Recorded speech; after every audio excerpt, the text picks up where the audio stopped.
పాకిస్తాన్ మరోసారి తన దుందుడుకు వైఖరిని ప్రదర్శించింది మనం చూసాం.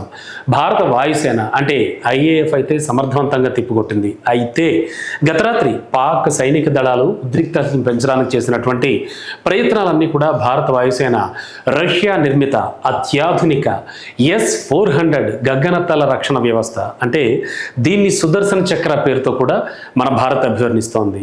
దీంతో మొత్తం అన్ని మటాష్ చేసింది. భారత్ రంగంలోకి దించినటువంటి S-400 గగనతల రక్షణ వ్యవస్థను ప్రపంచంలోనే అత్యంత ప్రమాదకరమైనటువంటి ఎర్త్ నుంచి ఎయిర్ ద్వారా ప్రయోగించేటువంటి అంటే సర్ఫేస్ టు ఎయిర్ మిసైల్ అనమాట. దీన్ని SM పేరుతో అంటారు. వ్యవస్థల్లో ఒకటిగా పరిగణిస్తారు. మరి ఈ వ్యవస్థ తన అపారమైనటువంటి దూర శ్రేణి సామర్థ్యాల కారణంగా నాటో సభ్య దేశాలకు కూడా ఒక ప్రధాన సవాల్గా నిలిచిందని చెప్పొచ్చు ఇది. అండ్ భారత్ అయితే తమకు చిరకాల మిత్ర దేశం కావడంతో రష్యా వీటిని సరఫరా చేసింది. ఇక ఈ S-400 వ్యవస్థ యొక్క స్పెషాలిటీస్ మనం ఒకసారి గమనిస్తే ఈ S-400 క్షిపణి రక్షణ వ్యవస్థ అనేది వరల్డ్ మొత్తం మీదే అత్యంత ఆధునికమైన దీర్ఘశ్రేణి గగనతల రక్షణ వ్యవస్థల్లో ఒకటిగా కూడా పేరు పొందింది. అంటే ఎంత దూరంగా ఉన్నదైనా టార్గెట్ చేసేస్తుంది. మరి ఈ వ్యవస్థలో ప్రధానంగా 3 వెరైటీస్ ఉంటాయి, 3 భాగాలు ఉంటాయి. క్షిపణి ప్రయోగ వాహనాలు, శక్తివంతమైన రాడార్ అండ్ ఒక కమాండ్ సెంటర్ ఉంటుంది. అది విమానాలు కానీ క్రూయిజ్ క్షిపణులు కానీ చాలా వేగంగా దూసుకొచ్చేటువంటి మధ్యంతర శ్రేణి బ్యాలిస్టిక్ క్షిపణులు కూడా ఇది ఛేదించగలదు. దాదాపుగా అన్ని రకాల ఆధునిక యుద్ధ విమానాలను కూడా ఇది ఎదుర్కొంటుంది. అండ్ దీని ముఖ్యమైనటువంటి విభాగాలు కానీ సామర్థ్యాలు కానీ మనం ఒకసారి చూస్తే ఈ వ్యవస్థ కమాండ్ అండ్ కంట్రోల్ సెంటర్ ద్వారా ఒక సమన్వయం చేయబడినటువంటి అనేక అధునాతనమైనటువంటి రాడార్స్ కానీ అలాగే క్షిపణి ప్రయోగ వాహకాలని కూడా ఇది కలిగి ఉంటుందని చెప్పాలి.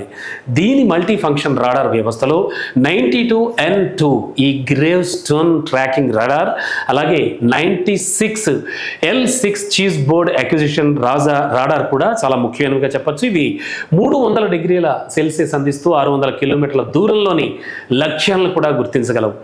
S-400 అయితే ఏకకాలంలో 300 వరకు కూడా టార్గెట్స్ని ట్రాక్ చేయగలదు. అండ్ ఒకేసారి 36 ముప్పులన్నీ కూడా ఛేదించగలదన్నమాట. S-400 వ్యవస్థ అంచెలంచెలుగా రక్షణ కల్పించడానికి 4 రకాల క్షిపణులు కూడా ఉపయోగిస్తూ ఉంటుంది. 40M6 ఇక 40AN6 అంటే ఏంటంటే 400 కిలోమీటర్ల పరిధిలో సుమారుగా చూస్తే సుదూర లక్ష్యాలను కూడా ఛేదించగల దీర్ఘ శ్రేణి క్షిపణిదని చెప్పచ్చు. అండ్ మోర్ ఓవర్ ఏంటంటే 48N6 అంటే 250 కిలోమీటర్ల వరకు కూడా అత్యంత పవర్ఫుల్గా ఉండేటువంటి మధ్య శ్రేణి క్షిపణిగా కూడా దీన్ని మనం అభివర్ణించవచ్చు. 9M96E అండ్ 9M96E2 అంటారు. అంటే 40 నుంచి 120 కిలోమీటర్ల పరిధితో చాలా వేగంగా కదిలే యుద్ధ విమానాలు అలాగే ఖచ్చితత్వంతో కూడినటువంటి ఆయుధాలను సైతం ఇది నాశనం చేయగల స్వల్పం నుంచి మొదలు పెడితే మధ్యశ్రేణి క్షిపణులు. ఈ క్షిపణులన్నీ కూడా గంటకి 17,000 కిలోమీటర్ల వేగంతో మాక్ 14 అంటారు ప్రయాణించేటువంటి ఈ టార్గెట్స్ని కానీ అలాగే 10 మీటర్ల నుంచి 30 కిలోమీటర్ల ఎత్తులో అంతరిక్ష పంచనున్నటువంటి బ్యాలిస్టిక్ క్షిపణులను కూడా ఇది నిరోధించగలదన్నమాట. అండ్ దీని యొక్క వ్యూహాత్మక ప్రాముఖ్యత ఏంటంటే S-400 వ్యవస్థ చాలా ఈజీగా అంటే ఆపరేట్ చేసేది కావడంతో దీన్ని ఎక్కడైనా చాలా వేగంగా తీసుకెళ్ళి మోహరింపజేయచ్చు. అండ్ ప్రయాణంలో ఉన్నప్పుడైతే కేవలం 5 మినిట్స్లో స్టాండ్ బై అండ్ 35 సెకండ్లలోనే కార్యాచరణకు కూడా ఇది సిద్ధమైపోతూ ఉంటుంది.